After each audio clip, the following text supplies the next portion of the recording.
In this tutorial, I'll show you how to change your birth date on TikTok in just a few easy steps. Whether you've entered your birth date incorrectly or you simply want to change it to view restricted content, follow along with me. First, go to your TikTok profile page and open the Settings and Privacy section. Then, tap on the Account section at the very top and open the User Information settings. Unfortunately, there's no direct option to change your birth date here, so we'll use a little trick. Go back to the main settings page by tapping on the three horizontal lines at the top right of the screen.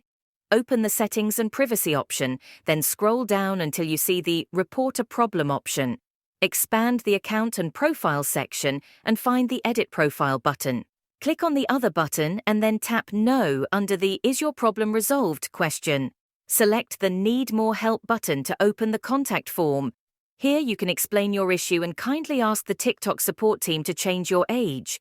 You can write something like this. Hello, my current birth date is incorrect and I need to change it. I can provide my ID card or other documents if necessary. Submit the message and wait for their response. They should reply within a couple of days and help you change your birth date. Remember not to upload a photo of your ID card unless they ask you to.